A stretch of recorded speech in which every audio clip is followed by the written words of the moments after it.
Hello, Dave Hopewell from Gwynedd Archaeological Trust here again. This is the fifth and last short informal lecture that I'm doing looking at the Gwynedd Archaeological Trust's work on the Romans in northwest Wales.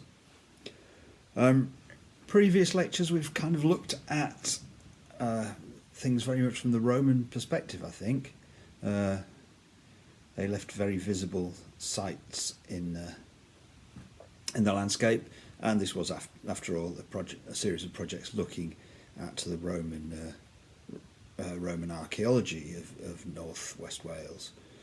The final site we're going to look at brings us back somewhat to the interaction between the Romans and the people of Wales at the time.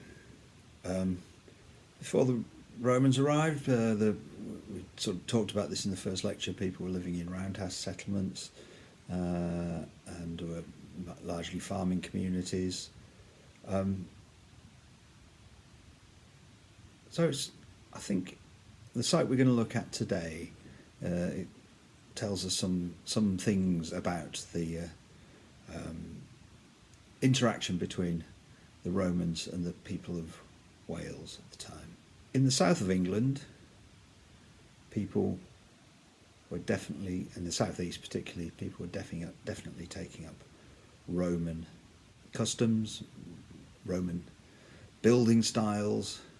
Not everybody, but that was seen to be quite a sort of settled zone where people were interacting with the Romans, and in the later years of the occupation, it appears to be reasonably peaceful. Tacitus had something to say about this as well. This is from Agricola, and he wrote, "And so the population was gradually led into the demoralising temptation of arcades, baths, and sumptuous banquets. The unsuspecting Briton spoke of such novelties as civilization, when in fact they were only a feature of their enslavement."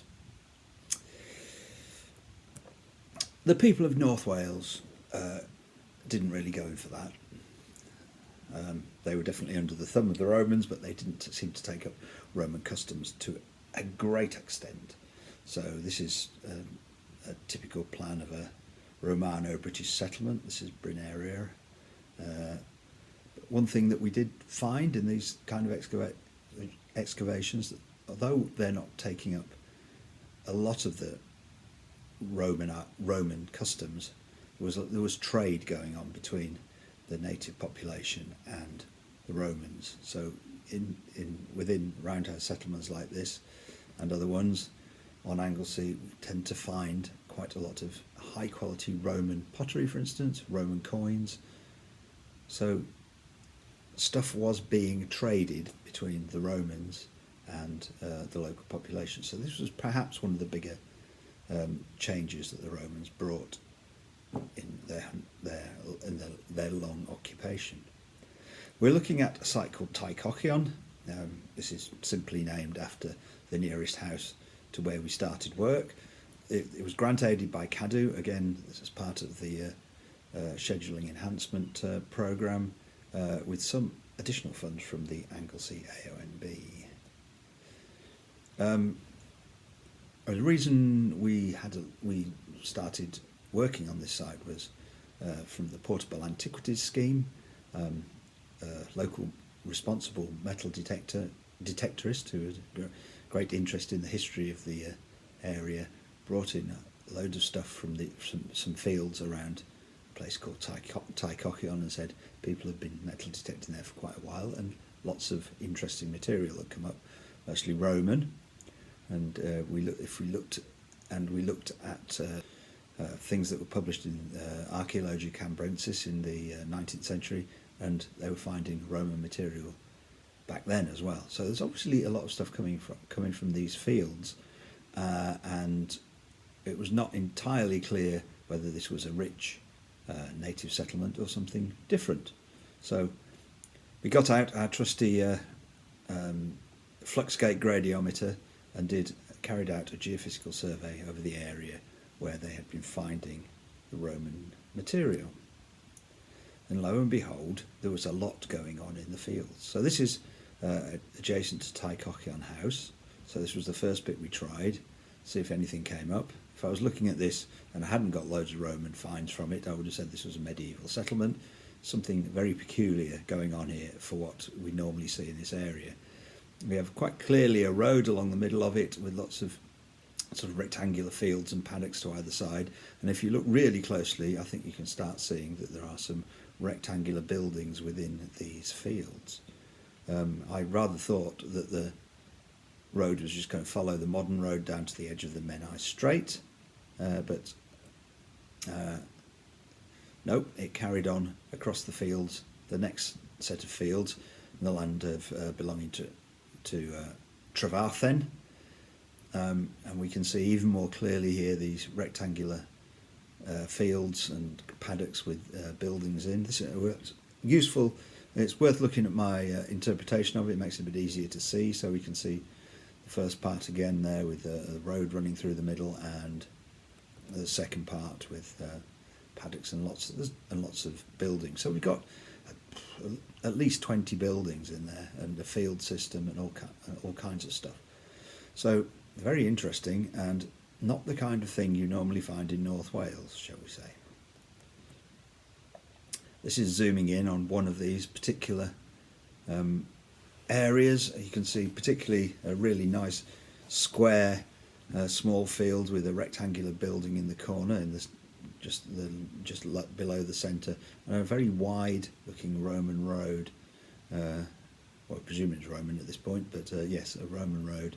Possibly mean wide Roman roads were quite often centres where people were setting up trading and markets, so possibly. Overall, it's a huge area. A lot's going on. So we're looking at fields, flat fields by the edge of the Menai Strait. We're almost opposite Carnarvon, so almost opposite Saguntium. We've got a road running through the middle of this settlement with, as we were looking at earlier, these rectangular buildings, and then just in the fields at the end, where we were looking for the end of the Roman road, we've got a fairly typical Iron Age native settlement, roundhouse settlement with a double-ditched enclosure around it. No idea whether this was even vaguely contemporary. It might have been. It would be very interesting if we found that this was actually occupied at the same time as this very Roman-looking settlement. So the next thing was to have a try and sort of ground truth our geophysical survey results. I'd interpreted everything as I could see it, but until you actually have a look in the ground, you can't be entirely sure whether correct. So we did 2 seasons of excavation, a few weeks for each one. The first one was quite a short amount of time, and we looked at this area here, which had what looked like a rectangular building, a boundary ditch, the Roman road, and a few other little odds and ends. Quite a strong anomaly from the rectangular building. So we cleared the topsoil off in our usual gentle fashion and uncovered a rather unsettlingly large area to excavate in 3 weeks or so, but we weren't aiming to excavate absolutely everything. We were aiming just to have a look and see what was going on here hopefully without disturbing the archaeology too much. So this was run as a community excavation, so we got a lot of people involved in it, so we were training people and as I say, community excavation. This is an aerial view of it. I'm not going to talk too much about this one because I think perhaps the second excavation is going to be slightly more interesting since we're quite short of time. But what we got here was a large rectangular building. You can see it's the sort of rectangular brown stain in the middle of the excavation area. It appears to have been burnt down at some point. it looks like the walls were made of wattle and daub on a stone foundation, and yeah, it's definitely Roman. In fact, I think my interpretation of the geophysics was pretty good. Fortunately, we did get a boundary ditch as we thought, where we thought we should, and a Roman road, and various other features that we could see on the geophysics. So I was quite happy with that, and that makes it easier to interpret the rest of the survey. And yeah, here's our typical Roman road. This will look quite familiar if you watch the lecture on Roman roads. So the second year of excavation, we got another team of volunteers coming to work for us, and opened up a bigger area and had a bit longer time to look at this area. This one is down quite close to the Menai Strait. We opened up 2 trenches, well actually a third one that we allowed school children to do a bit of training excavation in. But one of these was over what looked like a large rectangular building, and the other one was over a slightly enigmatic feature that we couldn't quite work out what it was. Thought it might be industrial.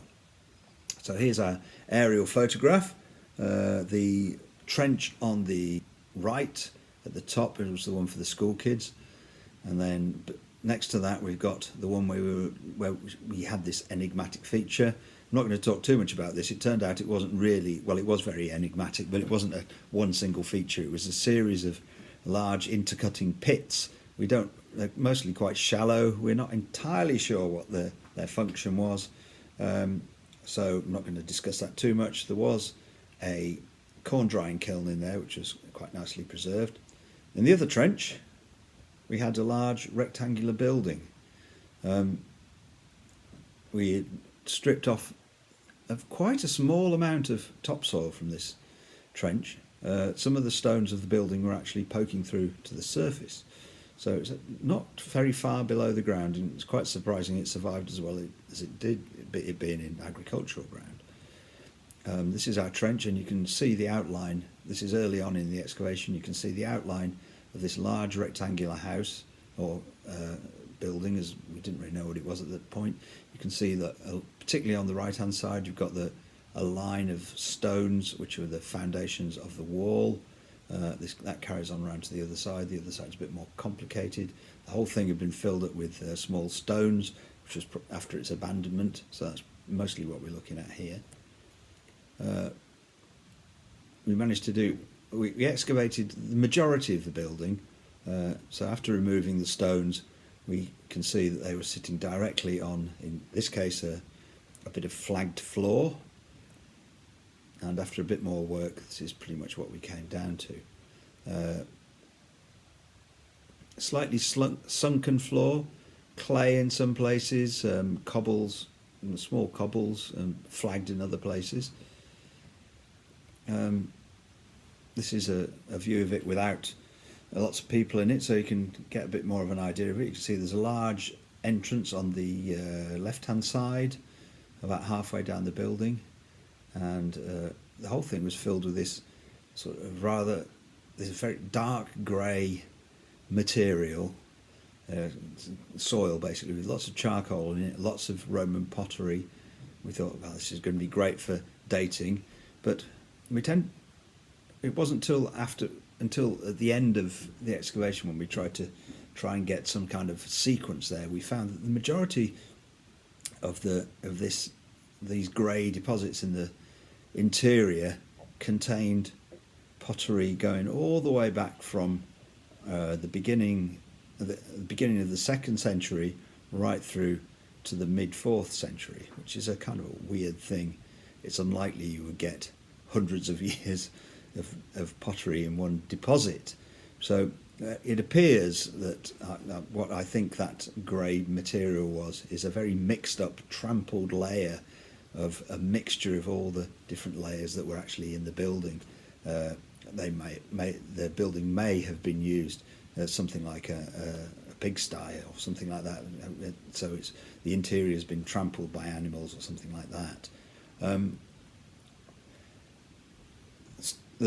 Material in interior, very interesting. This bit here, not particularly clear to see, but you can see these lumps of red material in the ground. So this was the remains of the walls of the building. It was made of wattle and daub, and this building also was destroyed by fire, or partially destroyed by fire at least, and it got very hot. So the clay of the wattle and daub wall had become fired, and you could still see where the impressions of the withes used to make the wattle and daub wall. There was some surviving floor near the entrance, and in one place we could actually see a very nice sequence. So everything hadn't been totally mixed up. So this was the kind of thing that could actually give us dating evidence. So what we've got here is a really nice sequence. So we've got the phase 1 floor, which was made up of these little pebbles. Then we've got burnt material from the time that the building was severely damaged by fire. And then instead of clearing all that up, they put a paved floor over the top of it. So this sequence here gave us an idea of the dating of the building. A slightly worn coin of Sabina, wife of Hadrian, dating from AD 128 to 138, was recovered from that first floor, the gravelly, stony floor surface. From the pottery and other finds, it looks like the building burnt down sometime around, or was very severely damaged sometime around AD 275. Then, as we could see, a new floor was laid over the burnt remains, and the building probably continued in use till about AD 350. So a very long-lived building, possibly several different uses. We can see that in many places we had a clay floor that was severely heat affected, and here we have the very wide and impressive entrance halfway down the side of the building that faced the sea. Just to get your orientation, you can see an area, the sort of rectangular area of gravel in the front there, which is the entrance. So we've got a wide entrance, and the stones on to either side of it would have meant it was probably a covered entrance, and there was also a veranda along the front of this side of the house. I don't know I'm not quite sure how far it extended, but it seemed to be very clear on this side of the house. So here's a plan of the building. This is the opposite way around to the last photograph. You can see the wide entrance there, the veranda, flagged floor, and then there were quite a lot of features inside the building, which we'll come to in a minute, and there was a door at the back. This is a shot of the clay floor in one side of the building. You can see there's all kinds of scorch marks on the floor. Some of it appears to be from when the building was burnt down, but it also looks like we probably had braziers or something going on, something on the floor here. You can see all kinds of patterns from the occupation.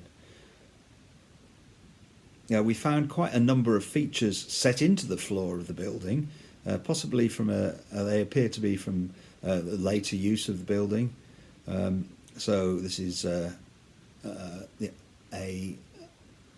hearth or oven under excavation, so it's got stone bottoms and stone lining, and it looks like it had clay over the top.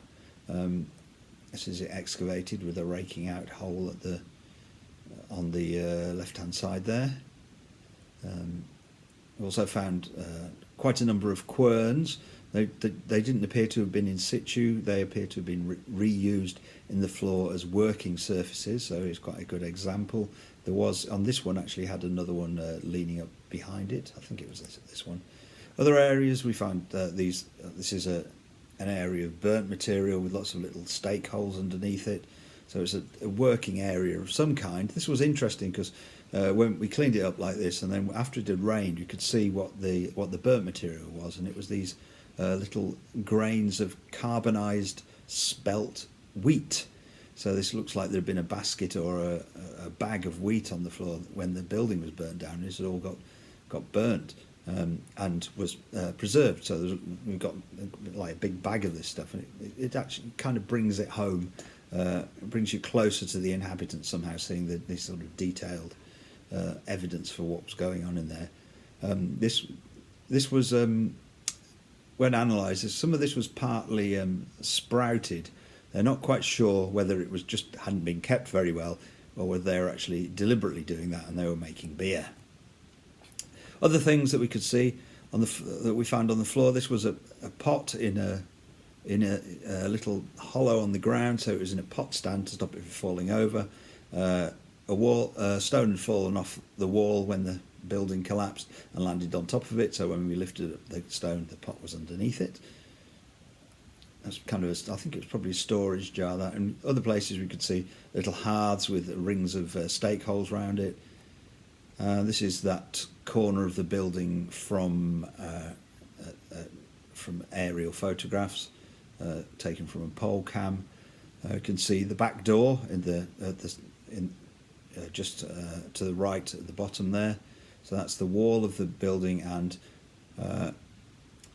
just beside the back door there we could see this, which is a slightly mysterious at the time structure. I think it's probably a bench.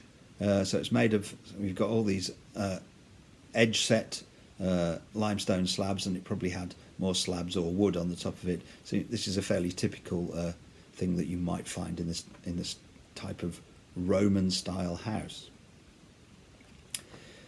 We had lots of finds, as you would expect on a Roman site. We've probably had more finds from this site than have been found for the rest of Anglesey from the Roman period.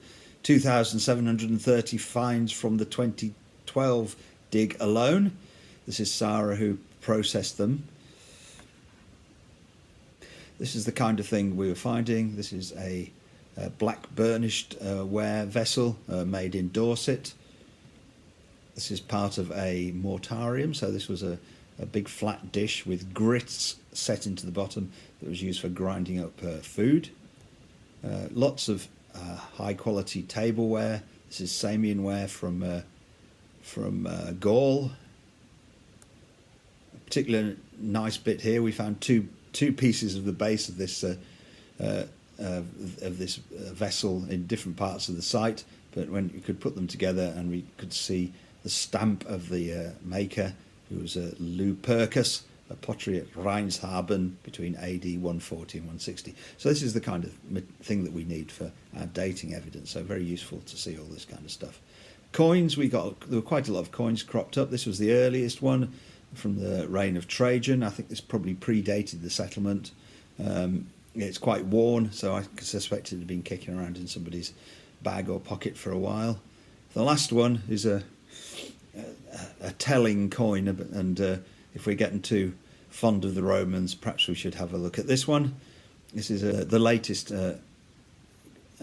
find from the site. It's from the reign of Constantius II, and it says it's difficult to see exactly what's going on the right hand, on the side shown on the right hand side here. It looks a bit like a praying mantis, but it's not. It's a Roman soldier spearing to death a barbarian, and it says around the edge of it, "Fel temp reparatio," or which gets translated as restoration of happy times. Nice guys. We found there was a lot of other finds came up. I'm not going to go into too much detail. They're all in Ynys Môn now. Some of them have been displayed in temporary exhibitions. Hopefully we'll see a few more of them as time goes on. This was probably the weirdest one that we found. It's a brooch, a small brooch about so big. I wasn't even convinced it was Roman to start off with, but the National Museum seemed quite happy with it. It's obviously a fish with some kind of bird-like head, which even appears to have a hat on it. I haven't really been able to work out exactly what it is. One suggestion was that if somebody described to you what a dolphin looked like, and you'd never seen one, and you made a brooch from their description, this is what it would look like. I don't know. It may refer to some long-lost legend from Roman times as well. More mundane, a snaffle bit for so we found quite a few horse fittings. This is a bronze furniture fitting, so it's more like a handle or something you would find on furniture, possibly on a bed. So it's a quick lecture. This, so I better get finished. Our summary of what was going on was we had a phase one, a building and first occupation, circa about 140 AD, destruction by fire around 275, reuse of the building after that, and then abandonment and infilling with the last material about 350. So it was a long-lived. I think this survived for much of the life of the settlement. This seems to be mirrored from finds we've got elsewhere on it. So it looks like the settlement was used for 200 years. Many generations lived in this settlement. So what does it all mean? What does it mean? It's a Romanised settlement. This is very different to everything else we've seen on Anglesey and most of the western seaboard of Britain. So this was really a first. We've got rectangular buildings now. That house that we excavated is a very typical Roman house, not quite a villa. I think we would call it a courtyard house, and we'd look at this as being a small town or large village. There's plenty of examples of these in the southwest of England, but this is the first time we've seen anything like this in North Wales. It seems to be pretty clear that it was a trading settlement. The pottery that came from the house or building appeared to be some of it was domestic, but it also appeared to be what you would expect to find as trade goods. So this makes sense. I'm thinking it might possibly have taken over some of the functions of the vicus to do or settlement at Sagontium. I'm not entirely sure about that, but it's clearly linked to Sagontium. So this is the ferry landing point from Sagontium Roman Fort to Carnarvon, and might be the start of the road across Anglesey. It's interesting to see this one in its sort of wider context. It's a civilian settlement with little or no defences and lots of goods, basically. So quite a rich settlement. So this really does suggest that from the early to mid 2nd century, we're looking at quite settled politically, with the Romans getting on with the people of North Wales then, and the ancestors of a lot of the modern population.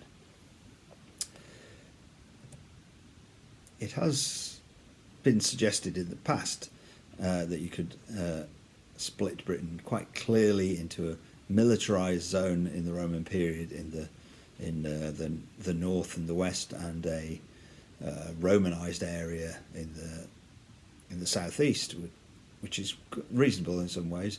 Sometimes called a landscape of resistance and landscape of opportunity.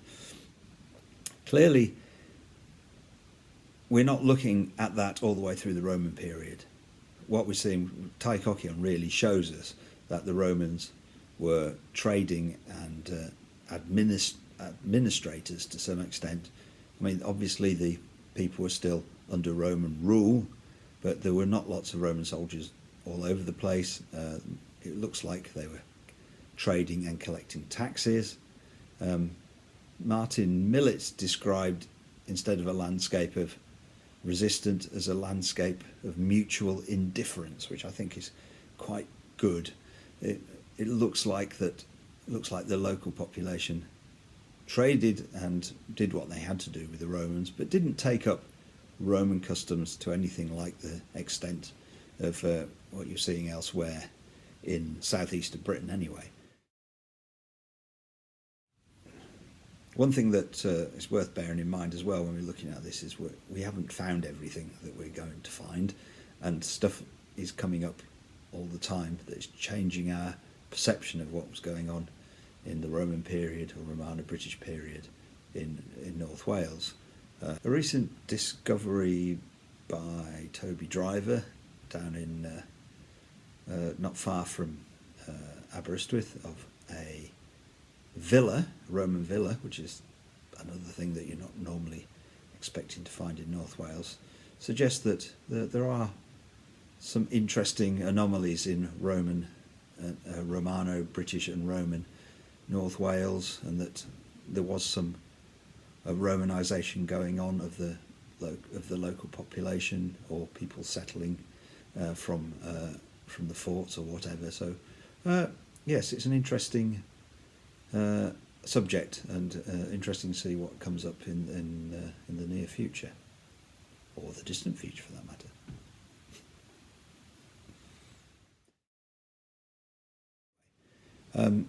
If you want to read more about this, I think I've already spent far too long on this lecture.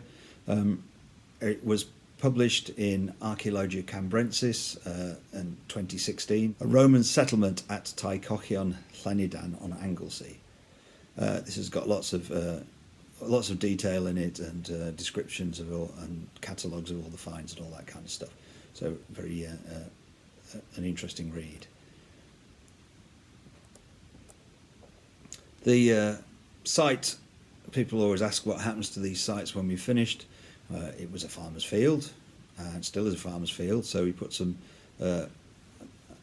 geotextile over the interior of the building, and it's all been filled back in again and is now a field again. It's just off the coastal path, you can almost walk across the top of it. There we go. I think that's me coming to the end of our lectures on the Romans in North West Wales and the work that the Trust has done there. Hopefully we'll have some lectures on other subjects coming up. But for now, thanks for watching and goodbye.